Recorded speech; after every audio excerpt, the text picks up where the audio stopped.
നൂറ്റാണ്ടുകളായി ജീവിച്ചിരുന്ന ഒരു മന്ത്രവാദിനി മരണത്തിന്റെ വക്കിലായിരുന്നു. പക്ഷെ അവൾക്ക് മരിക്കാൻ യാതൊരു ഉദ്ദേശവും ഇല്ലായിരുന്നു. വീണ്ടും യൗവനം തിരിച്ചു കൊണ്ടുവരാൻ അമാവാസിക്ക് മുമ്പ് ഒരു പൂജ പൂർത്തിയാക്കണം. ആ പൂജ നടത്താനായി അവൾ ഒരു രാജ്യത്തിലെ രാജകുമാരിയെ തട്ടിക്കൊണ്ടുപോയി. ഇതറിഞ്ഞ ആ രാജകുമാരിയുടെ അനിയത്തി തന്റെ സഹോദരി രക്ഷിക്കാൻ പോകുന്ന സാഹസിക യാത്രയാണ് ഈ ഒരു സിനിമയിൽ പറയുന്നത്. അപ്പോൾ നമുക്കിനി ഡയറക്റ്റ് കഥയിലേക്ക് കിടക്കാം. സിനിമയുടെ തുടക്കത്തിൽ കാണിക്കുന്നത് ഒരു മനോഹരമായ രാജ്യമാണ്. ആ രാജ്യത്തിലെ ഒരു കാട്ടിന് നടുക്ക് ഒരു പെൺകുട്ടി ചെളിയിൽ കിടന്ന് കുളിക്കുവാണ്. ഇവളുടെ പേരാണ് ഇസബെല്ല. ഇവളാണ് നമ്മുടെ കഥയിലെ നായിക. ഇവൾ മറ്റാരുമല്ല, ഈ രാജ്യത്തിലെ രാജകുമാരിയായിരുന്നു. നായികയ്ക്ക് കൊട്ടാര ജീവിതവും ആഡംബര ജീവിതത്തിനൊന്നും തീരെ താല്പര്യമില്ല. അതുകൊണ്ട് തന്നെ അവൾ എപ്പോഴും സാധാരണ പെൺകുട്ടികളെ പോലെയാണ് നടക്കുന്നത്. എപ്പോഴും ഈ കാട്ടിലിങ്ങനെ ചുറ്റിക്കറങ്ങി നടക്കുന്നതാണ് അവളുടെ ഏറ്റവും വലിയ ഹോബി. അവൾ ഒറ്റയ്ക്കല്ല കാട്ടിലൂടെ ചുറ്റിക്കറങ്ങുന്നത്. അവളുടെ പെറ്റായ ഒരു ചെന്നായും അവളുടെ കൂടെയുണ്ട്. പിന്നീട് കാണിക്കുന്നത് ഒരുപാട് ദൂരെയുള്ള ഒരു ഇരുണ്ട കൊട്ടാരമാണ്. ഈ കൊട്ടാരത്തിൽ മൊത്തം 3 മന്ത്രവാദിനികൾ താമസിക്കുന്നുണ്ട്. എന്നാൽ അതിലൊരു മന്ത്രവാദിനിക്ക് ഇപ്പോൾ ഒരുപാട് വയസ്സായി. അതുകൊണ്ട് തന്നെ കൂടെയുള്ള 2 മന്ത്രവാദിനികൾക്കും പേടിയാവാൻ തുടങ്ങി. കാരണം ആ വയസ്സായ മന്ത്രവാദിനി മരിച്ചുപോയാൽ ഇവരും അവരുടെ കൂടെ മരിക്കും. കാരണം അവരുടെ പവറിലാണ് ഇവർ രണ്ടുപേരും ജീവിക്കുന്നത്. അതുകൊണ്ട് തന്നെ ആ വയസ്സായ മന്ത്രവാദിനി അവരുടെ യൗവനം തിരിച്ചു കൊണ്ടുവരാനായി ഒരു പൂജ നടത്താൻ പോകുവാണ്. പക്ഷേ പൂജ ചെയ്യണമെങ്കിൽ ഒരു രാജകുമാരിയെ വേണമായിരുന്നു. പെട്ടെന്ന് തന്നെ അവരവരുടെ പവർ ഉപയോഗിച്ച് ഒരു മാപ്പ് വരുത്തിയിട്ട് കൂടെയുള്ള മന്ത്രവാദിനികളോട് പറഞ്ഞു, ഈ രാജ്യത്തിൽ ഒരു രാജകുമാരിയുണ്ട്, വേഗം പോയി അവളെ ഇങ്ങോട്ടേക്ക് പിടിച്ചോണ്ടുവാ. അത് കേട്ടത് മതിലെടുത്തി കാക്കയായി മാറി ആ രാജ്യത്തിലേക്ക് പറന്നു പോകാൻ തുടങ്ങി. പിന്നീട് കാണിക്കുന്നത് നമ്മുടെ നായികയുടെ കൊട്ടാരമാണ്. ഇവരാണ് നായികയുടെ അച്ഛനും അമ്മയും, അതായത് ഈ രാജ്യത്തിലെ രാജാവും റാണിയും. അവർ രണ്ടുപേരും കൂടി ഇപ്പോൾ ഒരാളെ കൊട്ടാരത്തിലേക്ക് വരവേൽക്കുവാണ്. ഇവൻ അടുത്ത രാജ്യത്തിലെ രാജകുമാരനാണ്. രാജകുമാരി വിവാഹം ചെയ്യാനായിട്ടാണ് ഇവൻ ഇങ്ങോട്ടേക്ക് വന്നത്, നായികയല്ല നായികയുടെ ചേച്ചിയെ. അങ്ങനെ ഇവൻ കൊട്ടാരത്തിലേക്ക് എത്തിയതും രാജാവിനോട് ചോദിച്ചു, രാജകുമാരിയെ ഞാനിതുവരെ കണ്ടിട്ടില്ല, അതുകൊണ്ട് എനിക്കൊന്ന് കണ്ടാൽ കൊള്ളാമെന്നുണ്ട്. എന്നാൽ ഇത് കേട്ടത് രാജാവ് പറഞ്ഞു, ആദ്യം നീ നല്ലൊരു പോരാളിയാണോ എന്ന് എനിക്കൊന്ന് ചെക്ക് ചെയ്യണം. അത് മാത്രമല്ല, ഇന്ന് രാത്രി നിങ്ങളുടെ വിവാഹ നിശ്ചയം നടക്കാൻ പോകുമല്ലേ, അവിടെ വെച്ച് നിനക്ക് എന്തായാലും അവളെ കാണാം. എന്നാൽ ഈ വന്ന രാജകുമാരനെ നായിക ഒളിഞ്ഞു നിന്ന് കാണുന്നുണ്ടായിരുന്നു. അതുകൊണ്ട് തന്നെ അവൾ ഓടി അവളുടെ ചേച്ചിയുടെ മുറിയിലേക്ക് പോയി. സത്യത്തിൽ ഇവർ രണ്ടുപേരും ട്വിൻസ് ആണ്. ചെറിയ മിനിറ്റുകളുടെ വ്യത്യാസത്തിലാണ് രണ്ടുപേരും ജനിച്ചത്. അവളുടെ ചേച്ചിയുടെ പേര് അലോണ എന്നാണ്. എന്നാൽ അലോണ നായികയെ പോലെയല്ല. ഒരു രാജകുമാരി എങ്ങനെയാണോ അതുപോലെയാണ് അവൾ ജീവിക്കുന്നത്. നായിക ഇപ്പോൾ മുറിയിലേക്ക് വന്ന് ആ രാജകുമാരനെ കുറിച്ച് സംസാരിക്കുവാണ്. പെട്ടെന്നാണ് രാജാവ് അങ്ങോട്ടേക്ക് വരുന്നത്. ഇന്ന് രാത്രി നടക്കുന്ന ഫംഗ്ഷന് നിന്റെ എൻഗേജ്മെന്റ് നടക്കാൻ പോകുക, അതുകൊണ്ട് നീ നന്നായി റെഡിയായി അങ്ങോട്ടേക്ക് വരണമെന്ന് അലോണയോട് പറഞ്ഞു. എന്നിട്ട് നേരെ ചെന്ന് നായികയോട് പറഞ്ഞു, ഇന്നത്തെ ദിവസമെങ്കിലും നല്ലൊരു ഡ്രസ് ഇട്ട് വേണം നീ പാർട്ടിയിലേക്ക് വരാൻ. വൃത്തികെട്ട രൂപത്തിൽ വന്ന് വെറുതെ നീ എന്നെ നാണം കെടുത്തരുത്. അത്രയും പറഞ്ഞ് രാജാവ് അവിടുന്ന് പോയി. ഇതേ സമയം റാണി കൊട്ടാരത്തിലൂടെ നടന്നു പോയിക്കൊണ്ടിരിക്കുമ്പോഴാണ് ആ കാക്കയെ മാറിയ മന്ത്രവാദിനി അവരുടെ മുന്നിലേക്ക് വരുന്നത്. നമ്മൾ തമ്മിൽ ഒരു ഡീലുണ്ടായിരുന്നു, നീ അത് മറന്നോ? നീ അത് മറന്നാണ്, പക്ഷെ ഞാൻ മറന്നിട്ടില്ല. നിന്റെ മൂത്ത മകൾ അലോണയെ എനിക്ക് തരണം. എന്നാൽ ഇത് കേട്ടത് റാണി പറഞ്ഞു, നീ എന്തൊക്കെ പറഞ്ഞാലും ശരി, അവളെ ഞാൻ വിട്ടുതരില്ല. ഇതിനുള്ളത് ഉറപ്പായും നീ അനുഭവിക്കുമെന്നും പറഞ്ഞ് ആ മന്ത്രവാദിനി വീണ്ടും കാക്കയായി മാറി അവിടുന്ന് പറന്നുപോയി. പെട്ടെന്നാണ് കുറെ കാക്കകൾ പറക്കുന്നത് കണ്ട് നായിക അങ്ങോട്ടേക്ക് ഓടി വരുന്നത്.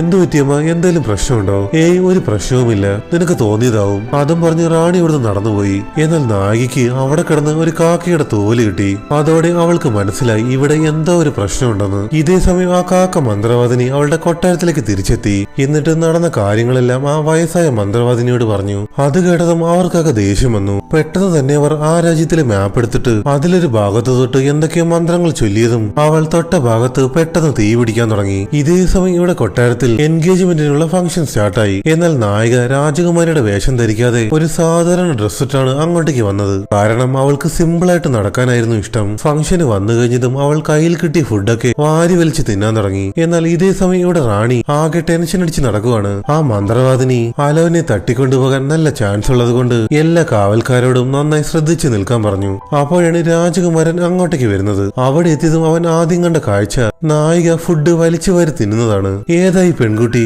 ഇവൾ ഇവിടുത്തെ വേലക്കാരിയാണോ എന്ന് അടുത്തുണ്ടായിരുന്ന കാവൽക്കാരനോട് ചോദിച്ചു. അയ്യോ, അത് വേലക്കാരിയൊന്നുമല്ല, ഈ രാജ്യത്തിലെ രാജകുമാരിയാണെന്ന് കാവൽക്കാരൻ മറുപടി പറഞ്ഞു. എന്നാൽ ഇത് കേട്ട രാജകുമാരൻ വിചാരിച്ചത് ഇവളെയാണ് അവൻ കല്യാണം കഴിക്കാൻ പോകുന്നതെന്ന്. അതുകൊണ്ട് അവൻ നേരെ ചെന്ന് നായികയോട് പറഞ്ഞു, ഞാനാണ് നിന്നെ വിവാഹം കഴിക്കാൻ പോകുന്ന രാജകുമാരൻ. എന്നാൽ ഇത് കേട്ടത് നായികയ്ക്ക് മനസ്സിലായി ഇവന് ആളുമാറി പോയതാണെന്ന്. അതുകൊണ്ട് തന്നെ അവൾ തമാശയ്ക്ക് അവനോട് തിരിച്ചു പറഞ്ഞു, ഓ നീയാണല്ലേ ആ രാജകുമാരൻ, എന്തോ എനിക്ക് നിന്നെ ഒട്ടും ഇഷ്ടമായില്ല. അത്രയും പറഞ്ഞിട്ട് അവൾ അവിടെ എഴുന്നേറ്റ് പോയി. പെട്ടെന്നാണ് ഇതെല്ലാം കണ്ടുകൊണ്ട് രാജാവ് അങ്ങോട്ടേക്ക് വരുന്നത്. നീ കല്യാണം കഴിക്കാൻ പോകുന്നത് ഇവളെയല്ല, ഇവളുടെ ചേച്ചിയായ അലോണയാണ് നീ വിവാഹം കഴിക്കാൻ പോകുന്നത്. രണ്ടുപേരും ഇരട്ടകളാണെന്നും അലോണയുടെ അനിയത്തിയായി ഇസബെല്ലയാണ് ഇവളെന്നും രാജാവ് രാജകുമാരന് പറഞ്ഞു കൊടുത്തു. അങ്ങനെ അങ്ങനെ കുറച്ച് കഴിഞ്ഞതും അലോൺ അങ്ങോട്ടേക്ക് എത്തി. ആദ്യ കാഴ്ചയിൽ തന്നെ രാജകുമാരന് അവളെ ഒരുപാടങ്ങ് ഇഷ്ടമായി. അവിടെ വെച്ച് രണ്ടുപേരുടെയും വിവാഹ നിശ്ചയം കഴിഞ്ഞു. അങ്ങനെ സമയം ഇപ്പോൾ രാത്രിയായി. എല്ലാരും ഇപ്പോൾ നല്ല ഉറക്കത്തിലാണ്. കൊട്ടാരത്തിന്റെ ഏറ്റവും താഴെയുള്ള ഒരു ചെറിയ മുറിയിൽ കിടന്നാണ് നായിക ഉറങ്ങുന്നത്. കാരണം ലക്ഷറി ലൈഫിനോട് അവൾക്ക് ഒട്ടും താല്പര്യമില്ല. പെട്ടെന്നാണ് അവൾക്കൊരു ഉള്ളുവിളി വന്ന് അവൾ ചാടി എഴുന്നേൽക്കുന്നത്. അലോനയ്ക്ക് എന്തോ അപകടം പറ്റാൻ പോകുന്നെന്ന് അവളുടെ മനസ്സ് പറയാൻ തുടങ്ങി. അതുകൊണ്ട് തന്നെ അവൾ ഒന്നും ചിന്തിച്ചില്ല. പെട്ടെന്ന് തന്നെ ഓടി അലോനയുടെ മുറിയിലേക്ക് ചെന്നു. എന്നാൽ അവിടെ എത്തിയപ്പോൾ ആ കാഴ്ച കണ്ട് അവളൊക്കെ ഞെട്ടിപ്പോയി. ആ കാക്ക മന്ത്രവാദിനി അവളുടെ കാക്കകളെ ഉപയോഗിച്ച് അലോനെ അവിടുന്ന് തട്ടിക്കൊണ്ടുപോകാൻ ശ്രമിക്കുവാണ്. ഇത് കണ്ട നായിക ഓടിച്ചെന്ന് അത് തടയാൻ ശ്രമിച്ചെങ്കിലും ആ കാക്കകളെല്ലാം കൂടി അലോനെ അവിടുന്ന് കടത്തിക്കൊണ്ടുപോയി. എന്നാൽ നായികയെ കണ്ട ആ മന്ത്രവാദിനി അവരുടെ പവർ ഉപയോഗിച്ച് നായികയെ അവിടുന്ന് തട്ടിക്കൊണ്ടുപോകാൻ ശ്രമിക്കുവാണ്. എന്നാൽ അവൾ എന്തൊക്കെ പവർ യൂസ് ചെയ്തിട്ടും നായികയെ കൊണ്ടുപോകാൻ അവർക്ക് കഴിഞ്ഞില്ല. അതുകൊണ്ട് തന്നെ നായികയെ അവിടെ ഉപേക്ഷിച്ച് ആ മന്ത്രവാദിനി അവിടുന്ന് പോയി. അതോടെ നായിക ബോധം കെട്ട് താഴേക്ക് വീണു. പെട്ടെന്ന് അവളുടെ മൈൻഡിലൂടെ എന്തൊക്കെ കുറെ വിഷ്വൽസ് വരാൻ തുടങ്ങി. പക്ഷേ അത് എന്താണെന്നൊന്നും അവൾക്ക് മനസ്സിലായില്ല. അപ്പോഴാണ് സൗണ്ട് കേട്ട് എല്ലാവരും അങ്ങോട്ടേക്ക് ഓടി വരുന്നത്. നോക്കിയപ്പോഴിതാ അലോനെ കാണുന്നില്ല. നായിക അവിടെ ബോധം കെട്ട് കിടക്കുന്നു. ഇതേ സമയം അലോനെ ആ കാക്കകളെല്ലാം കൂടി ആ ഇരുണ്ട കൊട്ടാരത്തിലേക്ക് കൂട്ടിക്കൊണ്ടുവന്നു. ആ മന്ത്രവാദിനിക്ക് ഇപ്പോൾ വയസ്സായതുകൊണ്ട് തന്നെ കാഴ്ചശക്തിയും തീരെ ഇല്ലായിരുന്നു. പതിയെ അടുത്തേക്ക് വന്ന് അലോനെ തൊട്ടു നോക്കിയിട്ട് പറഞ്ഞു, അതെ ഇവൾ തന്നെ.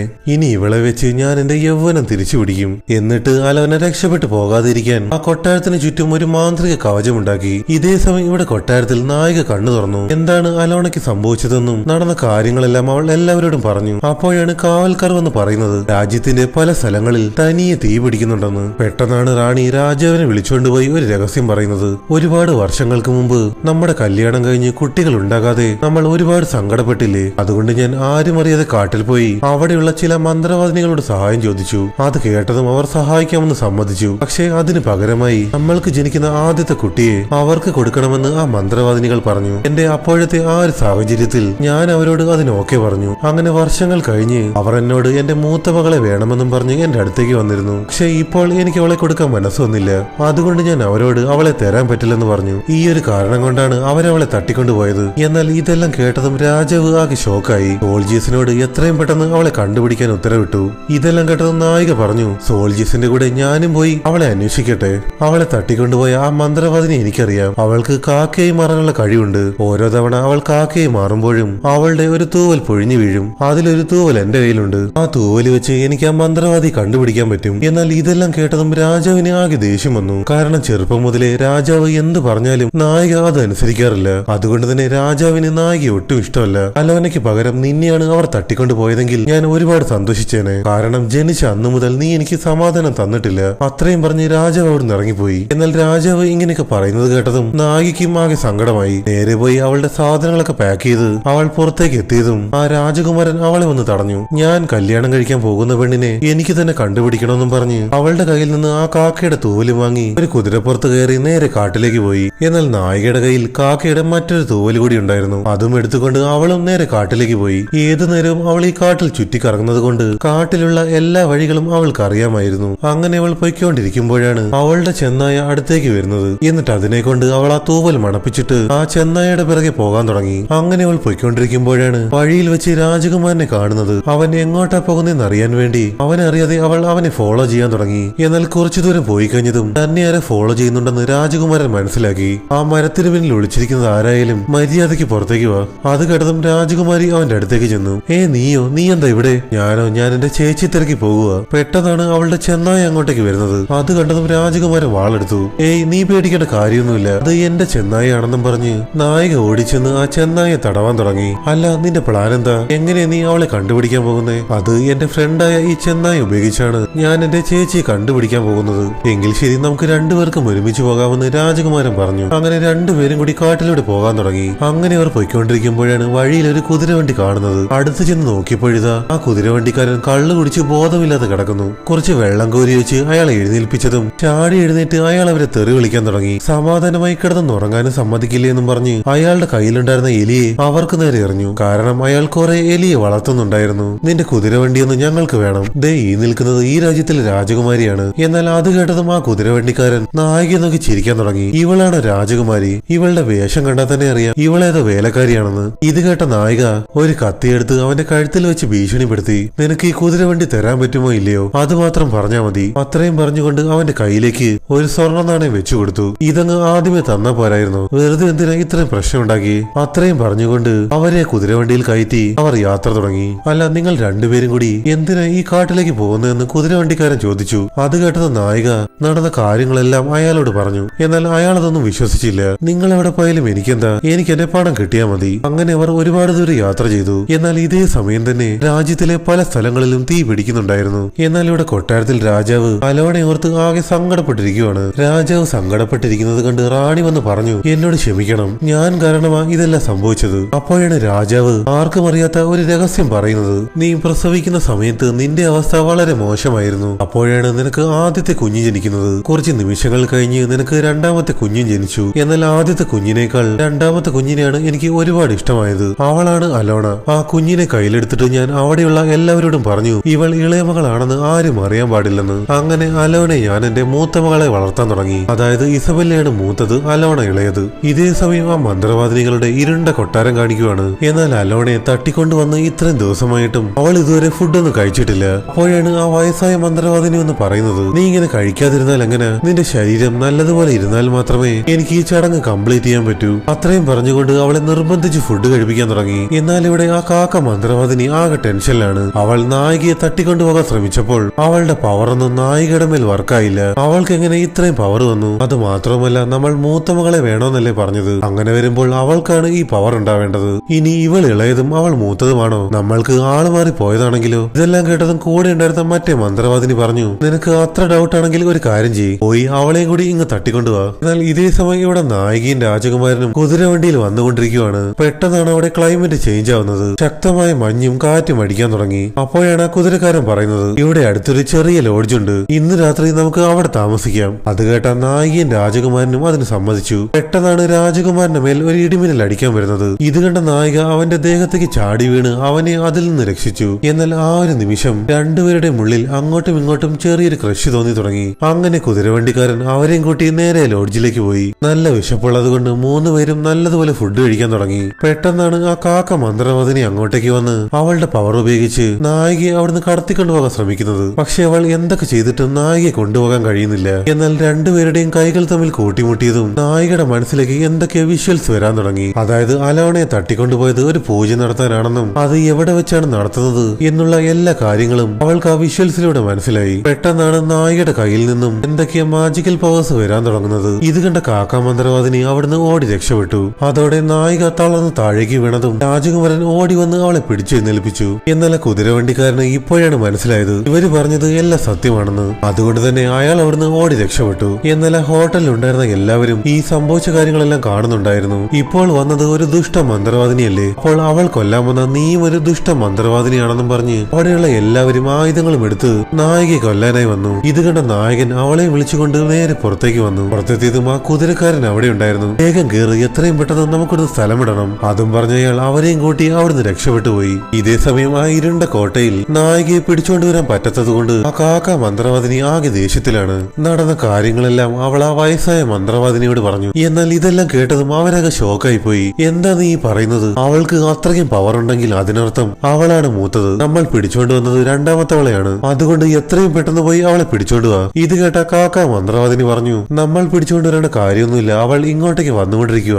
എന്തായാലും ശരി, അവരുടെ മൂത്ത മകളില്ലാതെ ഈ പൂജ കംപ്ലീറ്റ് ചെയ്യാൻ നമ്മളെ കൊണ്ട് പറ്റില്ല. അമാവാസിക്ക് മുമ്പ് ഈ പൂജ നടന്നില്ലെങ്കിൽ ഞാൻ മരിക്കും. ഞാനില്ലാതെ നിങ്ങൾക്ക് ജീവിക്കാൻ പറ്റില്ല. അതുകൊണ്ട് ഞാൻ മരിച്ച് കുറച്ച് ദിവസങ്ങൾക്കുള്ളിൽ നിങ്ങൾ മരിക്കും. എന്നാൽ ഇതേ സമയം ഇവിടെ കുതിരവണ്ടിയിൽ നായികയ്ക്ക് ഇപ്പോഴാണ് ബോധം തിരിച്ചു വന്നത്. ചാടി എഴുന്നേറ്റതും അവൾ പറഞ്ഞു, എത്രയും പെട്ടെന്ന് അമാവാസിക്ക് മുമ്പ് നമുക്ക് ആ കോട്ടയിലെത്തണം. എങ്കിൽ മാത്രമേ നമുക്ക് അലോണയെ രക്ഷിക്കാൻ പറ്റൂ. പെട്ടെന്നാണ് അവരെ ആരെ ഫോളോ ചെയ്യുന്നത് പോലെ നായികയ്ക്ക് തോന്നുന്നത്. അവളെ ആരാണ് ഫോളോ ചെയ്യുന്നതെന്ന് ഒരു വിഷൻ മൂലം അവൾക്ക് കാണാൻ പറ്റുന്നുണ്ടായിരുന്നു. എന്നാൽ അത് മറ്റാരുമല്ല, നായിക മന്ത്രവാദിയാണെന്നും പറഞ്ഞ് അവളെ കൊല്ലാൻ നടക്കുന്ന ആ ഹോട്ടലിലുള്ളവരായിരുന്നു. ഈ കാര്യം അവൾ രാജകുമാരനോട് പറഞ്ഞത് പെട്ടെന്ന് അവനൊരു ഐഡിയ തോന്നി. കുതിരവണ്ടി ഒരു സൈഡിൽ നിർത്തിയിട്ട് അവരിങ്ങോട്ട് വരാനായി വെയിറ്റ് ചെയ്തു. അങ്ങനെ കുറച്ചു കഴിഞ്ഞതും അവരങ്ങോട്ടേക്ക് എത്തി. നീ അത്ര വലിയ മന്ത്രവാദിയാണെങ്കിൽ പുറത്തേക്ക് ഇറങ്ങി വാടി.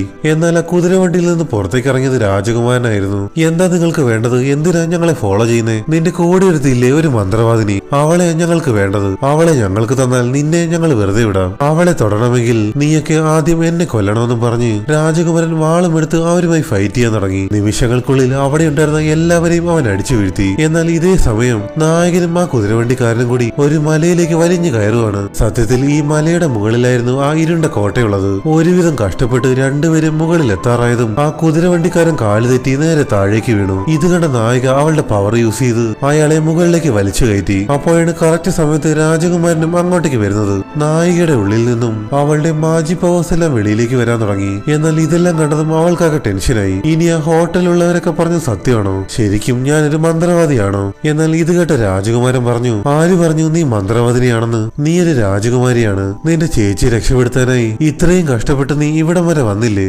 അത്രയും പറഞ്ഞുകൊണ്ട് അവളെ മോട്ടിവേറ്റ് ചെയ്യാൻ തുടങ്ങി. ശരി ശരി, ഇതിനെ കുറിച്ചൊക്കെ നമുക്ക് പിന്നീട് സംസാരിക്കാം. ആദ്യം എത്രയും പെട്ടെന്ന് ആ കോട്ടയിലെത്തി അലോണയെ നമുക്ക് രക്ഷപ്പെടുത്തണം. അത്രയും പറഞ്ഞുകൊണ്ട് അവർ നേരെ കോട്ടയിലെത്തി.